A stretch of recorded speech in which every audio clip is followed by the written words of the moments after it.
Gente, eu sou um analfabeto. Eu não tenho nem primeiro ano de escola. Eu estudei em Portugal com a prima, com a pedra. Vocês já ouviram falar isso? É, uma lousinha de pedra desse tamanho, mas uma pedra moída, que ela fica dessa grossurinha assim, e um lápis de pedra. Não era com caderno, não. Com aquele lápis a gente escrevia, ela dava uma cópia para a gente fazer e tal, aí foi aprendendo A, B, C, D, E e tal. E assim por diante. 1, 2, 3, tal, etc. Aí, então a gente fazia aquela cópia, levava para ela lia, ó, se errou aqui, não errou ali e tal. Aí a gente pegava um paninho úmido, apagava e fazia uma conta. Era assim, porque eu sou da Ilha da Madeira. Para quem não sabe, eu acredito que vocês sabem. A Ilha da Madeira é mais pequena do que a Ilha do Bananal aqui no Mato Grosso. A Ilha do Bananal, segundo as informações que eu tenho, tem 7 tribos de índios. A Ilha da Madeira é a mais pequena. Parece que é 200 ou 300 mil habitantes. Quem quiser dar uma olhada, aqui está onde eu fui nascido e criado, Porto da Cruz, na Ilha da Madeira. Eu vou fazer uma pergunta. Quem de vocês conhece o mar? O mar, o rio chamado mar. O mar é 70% do globo, 70% é a água. E só 3% que é água doce. O mar é água salgada. Eu embarquei neste navio, North King. Embarquei nele. Esse navio foi construído na Alemanha em 1903, cargueiro. Por isso que ele tem um mastro aqui e outro aqui, que era para poder tirar as mercadorias de dentro do navio, colocar no barco pequeno para levar, era assim. Embarcamos na Ilha da Madeira, 4h30, 5 horas da tarde. Meia hora depois não se avistava mais a ilha, ela ficou. Eu fico emocionado só de pensar nisso. Ela ficou para trás.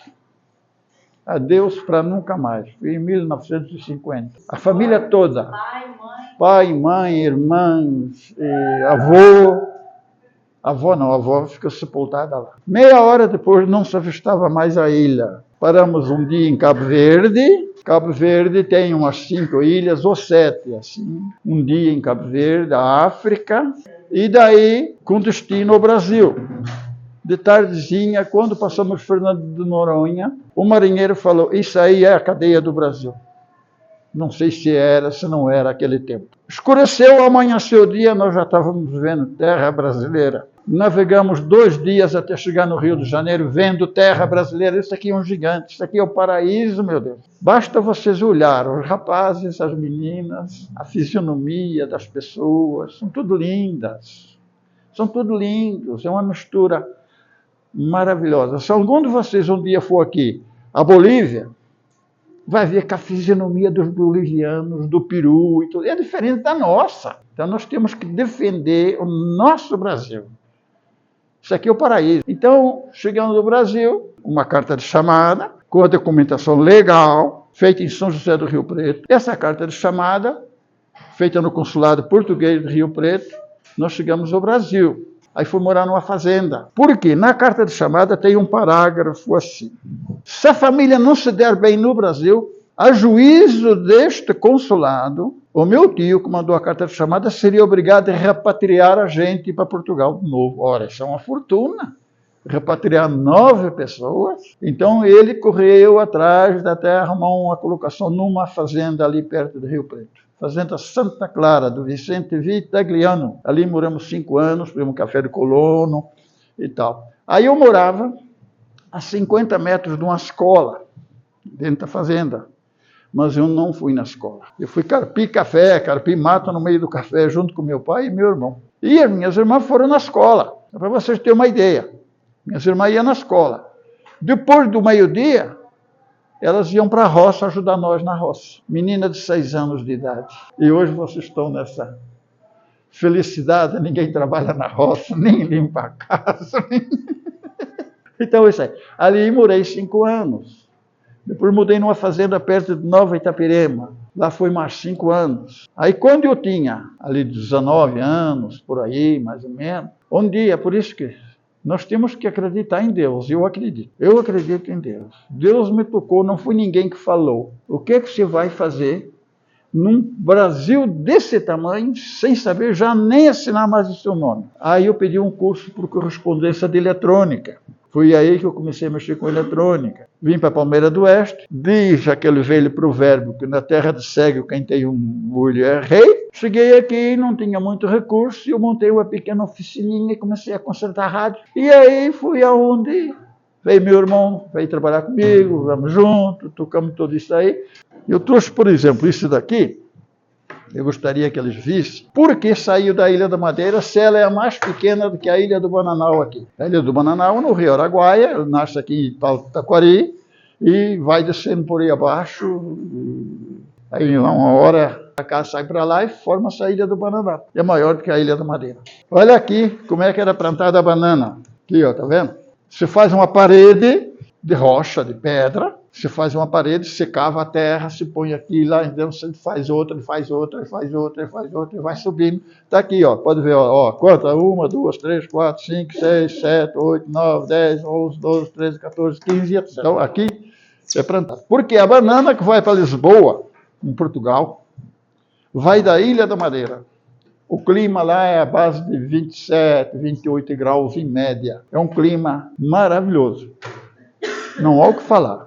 Só que, para morar num lugar desse, trabalhar na roça, na agricultura, não é fácil. Eu não conheci arado, eu não conheci cavalo, eu não conheci burro, não conheci trator, é tudo na enxada e o peso na cacunda, nas costas. É assim que a gente vivia lá. Então, isso é Câmara de Lobos. Por que tem o nome de Câmara de Lobos? Se quiser, eu explico. E antes de descobrir, porque a Ilha da Madeira foi descoberta em 1419, e o Brasil foi em 1500, que eles dizem que descobriu, mas realmente não descobriu nada. Já tinha índios aqui, descobriu. Então, ele devia muito para a Inglaterra, e a Inglaterra queria comprar a Ilha da Madeira porque ela fica num ponto estratégico para a Europa. Ela está a 900 e poucos quilômetros de Lisboa e a 400 e pouco do Marrocos. Então, ela é a África.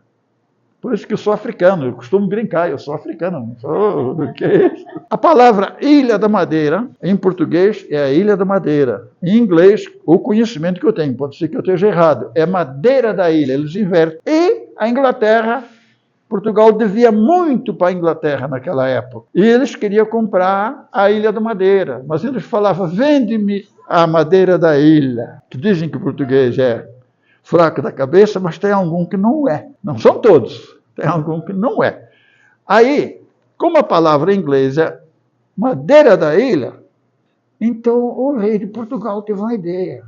Vamos vender a madeira da ilha a troco da dívida, desde que a documentação seja feita aqui em Portugal. E os ingleses, que são inteligentes, aceitaram. Acabou de fazer o documento, tá? Não devo mais nada para a Inglaterra, a madeira da ilha é vossa.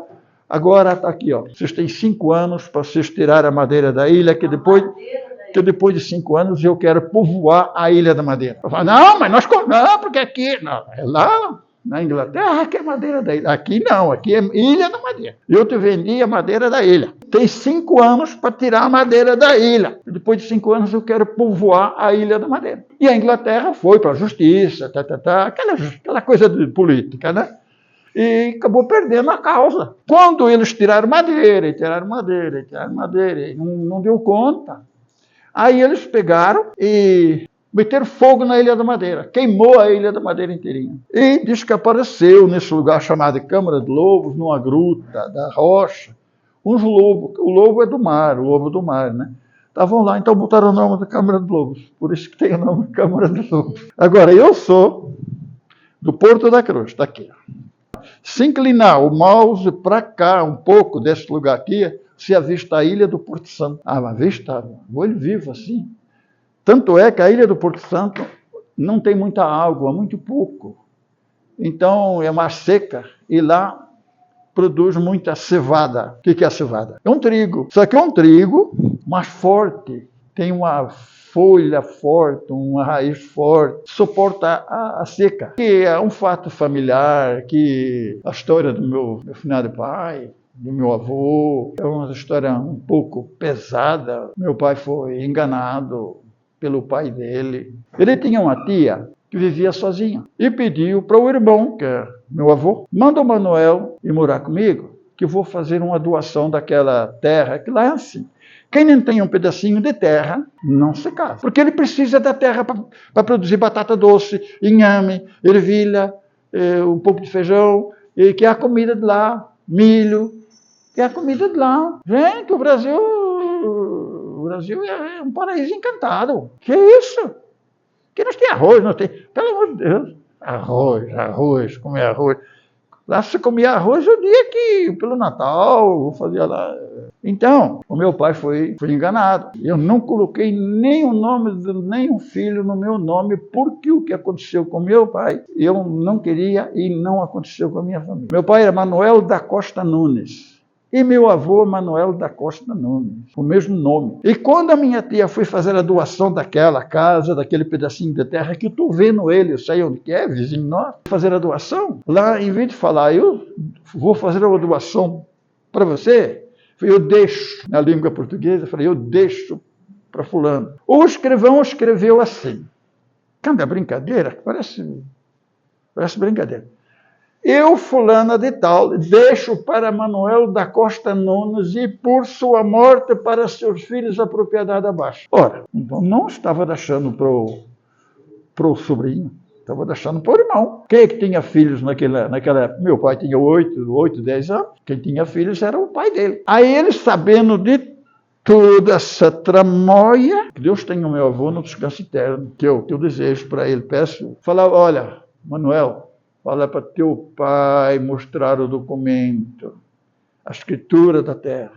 Quando ele chegava no pai dele, falou, pai, eu quero ver aquilo lá. Quando tu tiveres idade, eu te amostro. Quer dizer, cresce, assim é criança, não sei o que é. E nunca mostrou. Quando meu pai serviu o governo, foi um soldado, a foto dele é coisa maravilhosa, um homem bonito, não era feio igual a eu, não. Porque lá é o seguinte, todo homem tem que servir o governo. Em Portugal, todo homem tem que servir. Se não servir, fica pagando o quartel. Mesmo que ele seja deficiente, ele tem que pagar o quartel. Era assim, né? Pode ser que hoje não seja, mas eu acredito. Aí, um colega dele, ele falava assim, não, mas eu tenho posse. Eu já namorava minha mãe, que era a única filha que meu avô tinha 3 filhos vivos. Outra história terrível. Mas... Aí, o colega dele foi junto com ele para ver a propriedade que ele tinha. Eu já tenho posses, eu tenho bens, eu tenho uma propriedadezinha. Quer dizer, se eu me casar, eu tenho onde plantar batata doce, eu tenho batata doce, inhame, batatinha. Aí esse rapaz, colega do meu pai, foi junto com ele.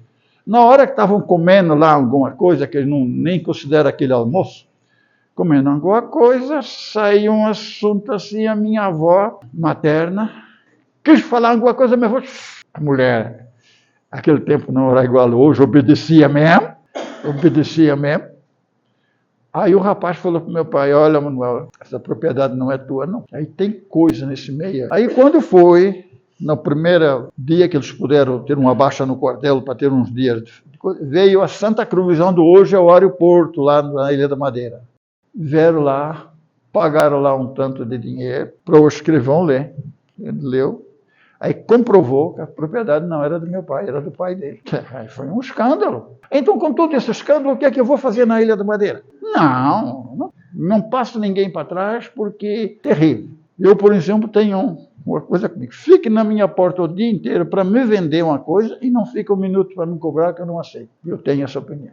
Aí meu pai se desentendeu com o pai dele e o meu avô materno estava começando a dar chá de mexer com roça e ia trabalhar carpinteiro. Aí deu um apoio para meu pai foi morar com meu avô materno, só tinha uma filha, 3 filhos vivos. Aí começou aquelas línguas. Onde se viu? Onde é que se viu? Só o rapaz morar na casa com a filha. Naquele tempo, coitado de um casal tivesse uma relação antes do casamento. Era o maior escândalo do mundo. Vocês sabem disso, não é possível. Era o maior escândalo do mundo, o maior pecado do mundo. Então, a falação... Aí marcaram o casamento do meu pai com minha mãe. Num dia de Natal, depois da missa do galo. Meia-noite. Porque era um escândalo. Onde se viu? A filha já não é mais virgem. aquela coisa daquele tempo. Gente, vocês estão vivendo hoje uma coisa maravilhosa. Pelo amor de Deus, hoje o mundo é outro. Conclusão, se casou no dia 25 de dezembro de um determinado ano. O primeiro filho que nasceu foi o Manuel, aquele que foi sepultado aqui em Palmeiras. Dia 25 de janeiro, não daquele próximo ano, do outro ano. Quer dizer, se tivesse tido alguma relação, então, conclusão, casaram virgens. Daí veio o Manuel, depois nasceu uma menina, linda, que é semelhante às minhas bisnetas, que se deve conhecer, que eu tenho umas bisnetas aí, que é um caso de polícia. E eu tenho uma história para dizer para a juventude, para vocês jovens, principalmente os homens, que se casarem, a sua esposa, que antes é namorada, a sua esposa, todo o desgosto que ela passar, ela vai transferir para o feto. Então eu me julgo que eu era deficiente, como sou até hoje. Mas eu era deficiente. Por quê? Nasceu Manuel, meu irmão, essa minha irmã, uma Maria, linda, segundo a minha mãe contava. Era a alegria da casa, bailava, que não falava dançar, bailava junto com o tio. E nessa época, eu estava no ventre da minha mãe. Eu estava no ventre da minha mãe. E ela engasgou com não sei o quê e morreu. Naquele tempo não tinha o recurso que tem hoje. De jeito nenhum. Morreu, minha mãe sofreu um desgosto muito grande. Aí nasceu o Zé, este Zé que está aqui, que quando alguém falava, esse coitado. E eu julgo que eu era um coitado mesmo. Aí veio eu, depois veio a minha irmã Maria, veio a Rosa, que está viva até, né? Maria já morreu, e as outras. Veio tudo bem. No Brasil nasceu a Conceição, mas depois nasceu o João, porque nós fomos morar numa fazenda, onde tinha 4 engenhos perto da fazenda, e meu pai se transformou num alcoólatra. E minha mãe ficou grávida dele. Faz uma ideia, o tanto que minha mãe sofreu. Olha como é que era a dona de casa. A comida forte lá era batata doce. Então, sentava tudo em roda de uma mesa, e a dona de casa pegava as batatas doces e deixava 2 para você, 2 para você, 2 para você, 2 para você. Quer dizer, a dona de casa que repartia. Não é que você podia ir lá pegar o tanto que você queria comer. Se chegasse uma visita, o visitante também comia o que a dona da casa dava. Então, quando vinha o peixe, ela pegava o peixe, ela repartia um tanto para um tanto para outro, um tanto para outro, um tanto para outro. Era uma miséria. Não fala daquilo lá, não. Daquele tempo, não. Era uma miséria. Às vezes tinha um molho de alguma coisa, mas era muito raro. Polenta. Então, como é que eu vou ter saudade de um lugar desse? Chegando ao Brasil, com essa grandeza que a gente sempre teve. Na primeira fazenda que eu morei, a minha mãe chegou, primeira moramos só 8 dias. Não deu para continuar, porque meu pai queria o serviço de empreita, para pôr minhas irmãs para fazer alguma coisa, porque, poxa, era só ele e o Manuel trabalhando para tratar de 9 bocas, não é fácil. E o patrão lá, Moisés, ali, hoje a cidade em Rio Preto, Costadinha Rio Preto, não deu o serviço para a gente. Aí o italiano deu o serviço para nós, para replantar café, e nós fomos trabalhar lá. Aí minha mãe foi lá ver como é que era. Primeiro eu fui junto com meu pai e com meu irmão, para ensinar a fazer as covas de café, que eles iam ensinar. E para ver onde que eram. Aí voltei no Moisés, que é difícil a fazer, voltei para levar o almoço. Aí minha mãe foi junto, viu um canavial. Aí pediu para o administrador, o filho do patrão, se ele podia vender umas canas daquelas para dar para os pequenos. E custou para ele entender, ela falar e tal. Aí ele entendeu, dona, isso é para dar para os burros, pode pegar à vontade, não custa nada. Ela chorou. Já que ela pegou umas canas lá, jogou o sabugo das canas. O sabugo você sabe o que é, né?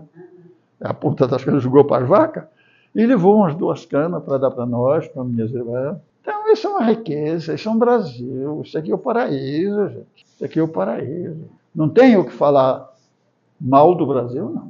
E de Portugal, eu não tenho saudade, não. A não ser que eu acerte na Mega Sena, ganhe aquele dinheirão. Aí eu vou lá. Mas eu quero levar o filho ou alguém para focalizar. Eu quero ver se vocês têm coragem de ir naquele lugar lá. Nós vamos subir naquela Serra da Penadaire, onde meu pai tinha 4 propriedadezinhas pequenininhas, tinha a Cova da Ieira. Vamos lá falar em português. O que é Ieira? Porque era um lugar, porque é muita serra. Então, num lugar, eles fizeram um trecho assim, aplanado, para bater o trigo, para colher o trigo, para bater o trigo com cambão, naquele tempo. Então, só a propriedade do meu pai que tinha Cova da Ieira, a Ieira. E para subir naquela serra, tudo na cacunda, para descer com feixe de capim, feixe de lenha, que do meu tempo já não tinha mais trigo lá.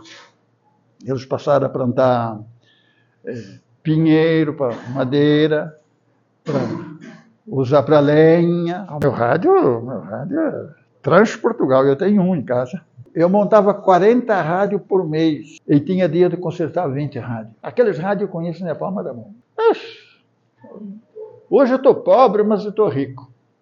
Pela família que eu tenho, pela amizade que eu tenho, pela moral que eu acredito que eu tenho. Deus levou a minha santa esposa, há muitos anos, faz 12 anos. A única namorada que eu tive na vida, eu conheci ela o dia que nós foi na pedra fundamental da Catedral de Jales.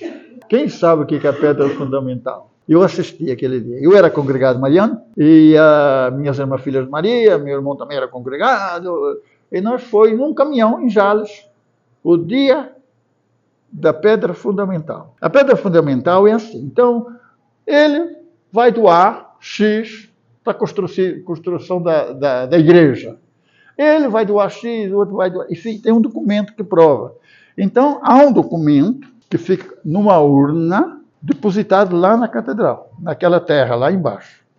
E fica uma cópia fora, para saber que ele doou, que eu doei, que você doou. Aí na volta, sentado, porque não tinha nenhum banquinho para sentar, não, na beira do corredor do caminhão aqui e outro do lado de lá. Meu irmão, que era mais para frente, já puxou assunto com um cara, com o Zé, meu cunhado, irmão da minha mulher, que estava morando lá, na divisa do Brasil com o Paraguai. Aí, meu irmão conversando com ele, ele falou, eu estou estudando eletrônica. Aí ele falou assim, meu irmão falou, mas esse meu irmão também estudou eletrônica. Aí já puxou amizade.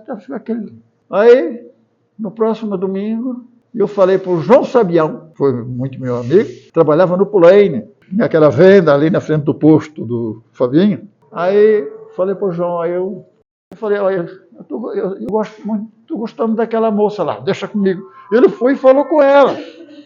No próximo domingo, que a missa naquele tempo era só cedo, não tinha missa à noite, não. Aí, na missa, ela também vai, a família vai, tá? Aí ela veio conversar comigo.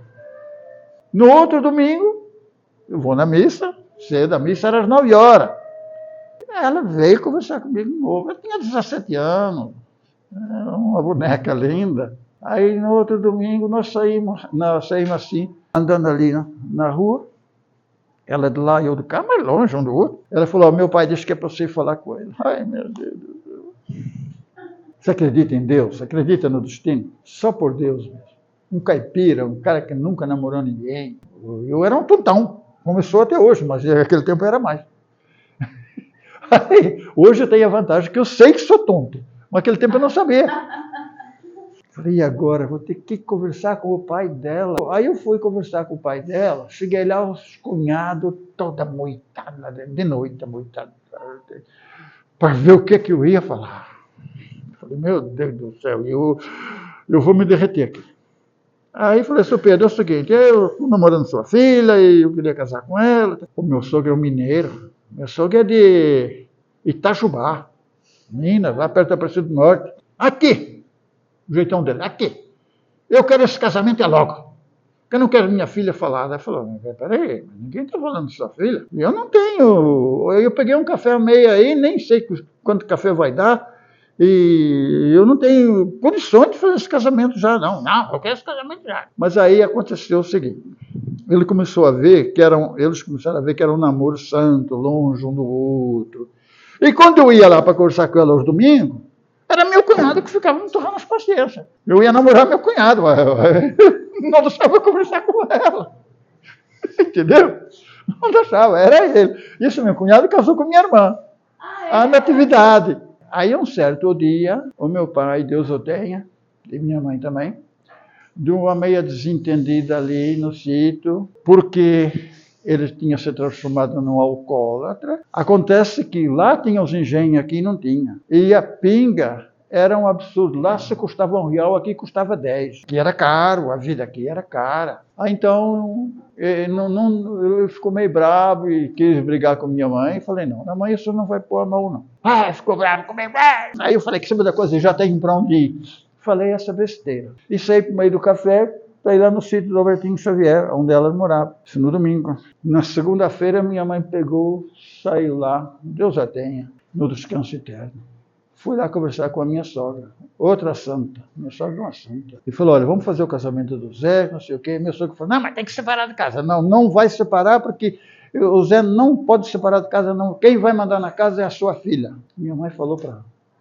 Quem vai mandar na casa é a sua filha. Vamos fazer o casamento do Zé, porque as irmãs não deixavam separar de jeito nenhum. E aí, marcou o casamento para o dia 13 de maio, dia de Nossa Senhora de Fátima. E nós se casamos, lá no sítio mesmo, aí os parentes, morava aqui em Marinópolis, o Dito e outros mais, e tal. Agora, falar a verdade, eu não peguei na mão da minha namorada, nem no dia do casamento. Veja o tanto de caipira que eu era. Comprei um reloginho para ela, dei assim, longe. Depois comprei um anelzinho para ela, dei longe também. Esse anelzinho, quando ela morreu, a minha nora, mulher do Paulo, né, falou, Zé, aquele anel, você, cuidado deixar na tua casa, alguém pode roubar. Valia naquela época, faz 12 anos, valia 500 contos. Aí eu dei para minha neta, eu só tenho uma neta, eu só tenho uma neta, só a Vanessa. Então eu não sou rico. Veja bem, eu tenho 9 netos, vivos 8.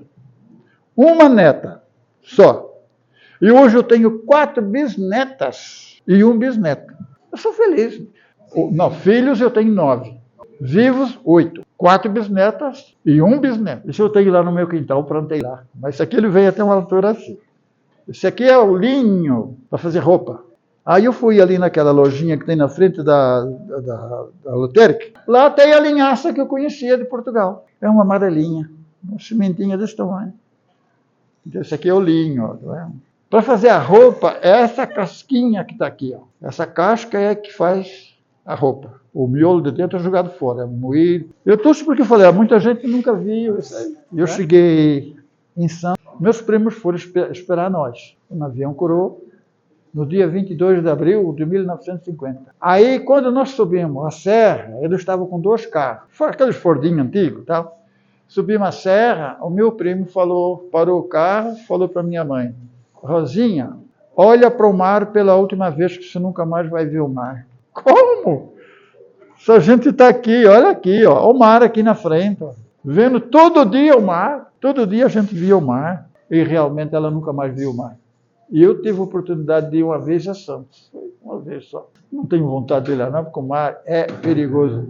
O mar é traiçoeiro, o mar é traiçoeiro. Meu avô morreu no mar. Não tem aqueles búzios, o caramujo grandão, você já viu aquela foto, ou menos uma foto? Aí eles esquentavam a cabeça dele, saía e comia aquela carne. E aí, cortava aquela cabecinha dele e eu se tocava, fazia aquele barulhão. Então, nós morava no sítio do Massapês. Aí, quando estava lá naquela serra, fazendo alguma coisa, trabalhando e tal, era uma propriedade que meu avô tinha lá, e aí tocava aquele lá, tocava o búzio. A palavra búzio, a palavra canavieira. O que é canavieira? É um bambu diferente desses bambus, diferente dessa cana que tem por aí. Canavieira. Isso é da Ilha da Madeira. Agora, ele quer saber do Brasil. De São Paulo, vamos para Rio Preto. Meu tio, que veio para o Brasil em 1910, antes da Primeira Guerra Mundial, veio praticamente fugido, né? Porque estava convocado para servir o governo, então ele veio com o nome trocado. Depois eu cheguei no Brasil, com o nome trocado. Ele chamava-se Manuel Dias, mas ele veio com o nome de Pedro Francisco Dias, que era o nome do irmão dele, meu avô, que já tinha dado baixa no quartel. E estava ali a guerra para estourar, a Primeira Guerra Mundial, que foi em 1917 que ela terminou. Ela começou ali pelo 1910, por aí, aquela tristeza, que uma guerra é a maior tristeza do mundo. Deus me livre, com guerra. Aí ele veio com o nome trocado. E naquele tempo a documentação foi trocado, Maria vai com as outras. Aí, 40 anos depois, a minha mãe escreveu, mandou o meu irmão escrever. Ela ditou e meu irmão escreveu. Eu estou vendo aquele dia. Eu venho através dessa te pedir que me mandes uma carta de chamada para mim, para minha filha, meu genro e meus netos. O favor que eu te fiz há 40 anos, eu estou pedindo que tu me retribuis agora. O favor que eu te fiz, que viajou com o meu nome, aí, tal. Ele fez a carta de chamada, só que ele exigiu que me traga um barril de vinho. O barril, você sabe quanto é? É 45 litros, né?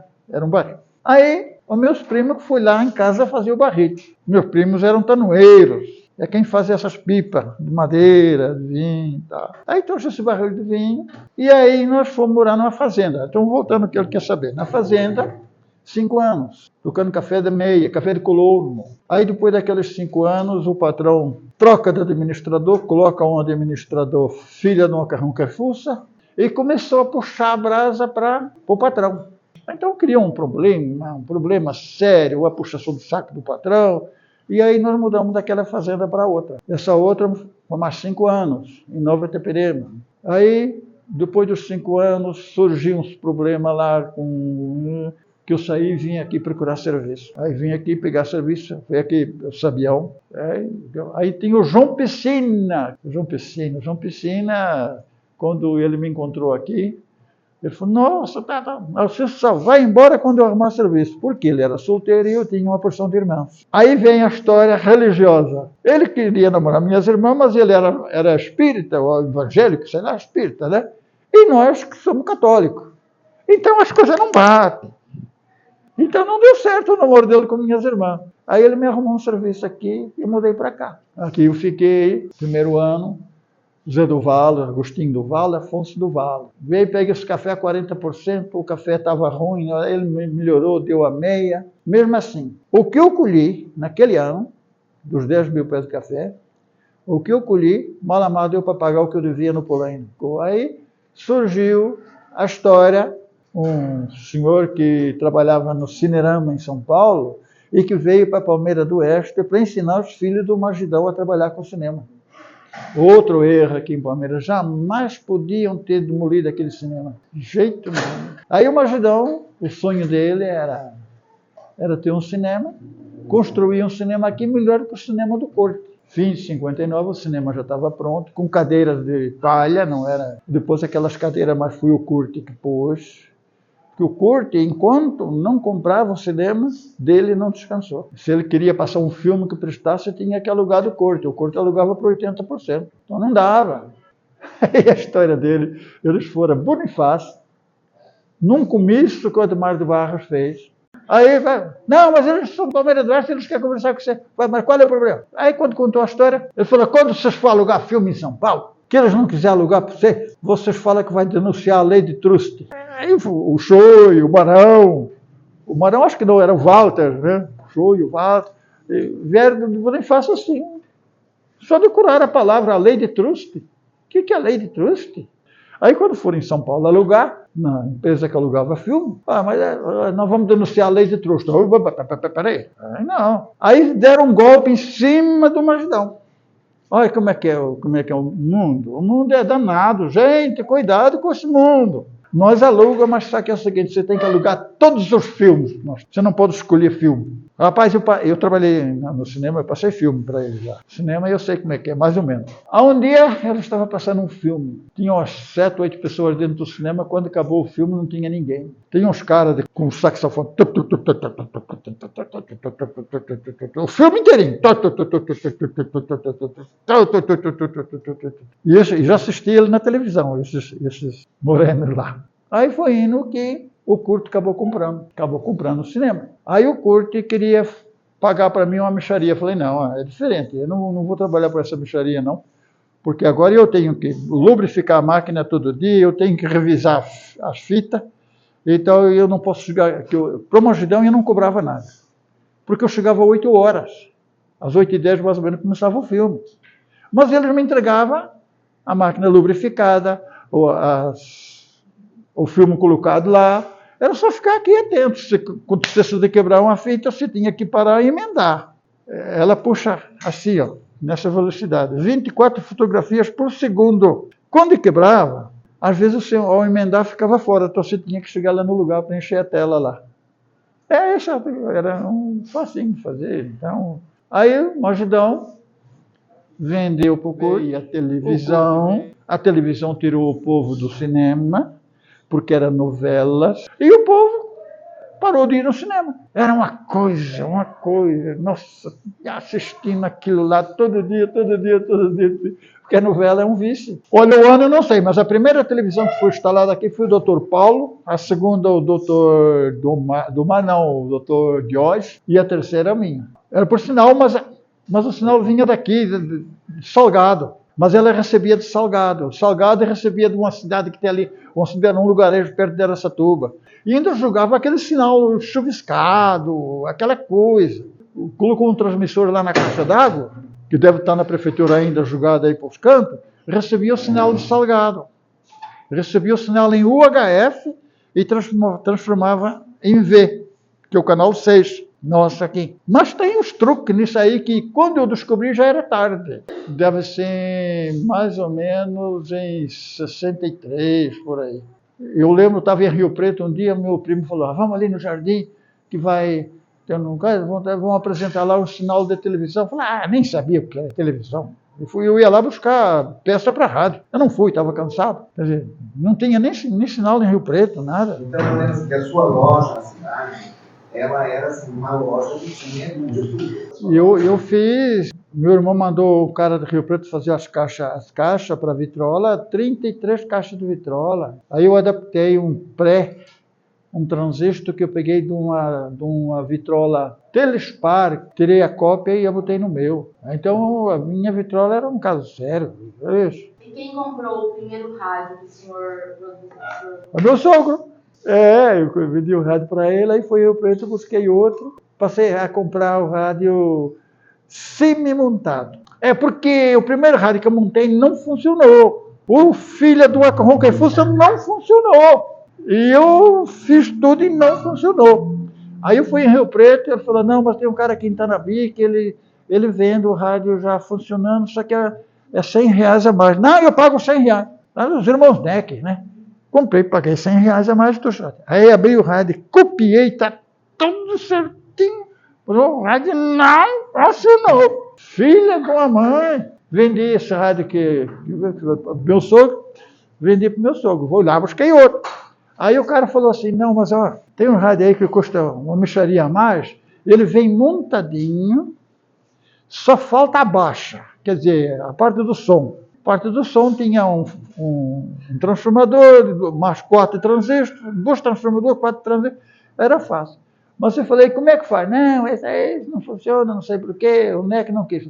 Aí um técnico lá falou, não, leva ali no fulano. Eu levei lá no fulano, deixei lá, dali uns 15 dias, quando eu voltei lá buscar mais rádio, estava pronto. Cobrou não sei quanto lá.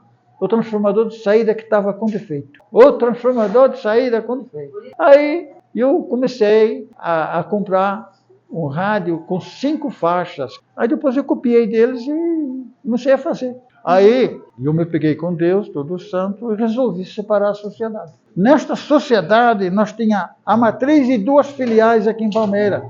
Tinha caminhão, tinha carro de passeio, todo. Fazia Mato Grosso. Primeira vez que o meu irmão desceu para o Mato Grosso para vender rádio, vendeu 60 rádios. Tudo para ser a maior empresa que podia ter em Palmeira do Oeste seria a nossa. Se tivesse organização. Então eu não aguentava mais, eu estava feito Conclusão, para vocês terem uma ideia, o que eu vou fazer? Aí, o Finado Pita me ajudou, o Choi me ajudou, me arrumou aquele salão de hoje lá, que era do Castelano. Nessas alturas tinha sido inaugurado em Jales a casa, a TV Globo, então Deus me inspirou. Casa de Móveis Globo. Eu inaugurei a casa, chama em Ovelho, inaugurei a Casa de Móveis Globo. E aí eu comecei, o Zé Galinha veio trabalhar comigo, eu montei a Casa do Móveis Globo e aí eu subi na vida e eu fiquei bem. Mas depois andei, e eu fui ajudando um, ajudando o outro, e eu sou aquele nambudo, tanto fazer favor, perdi o rabo. Mas tá bom, mas estou vivo. Mostrar um instrumento feito por mim.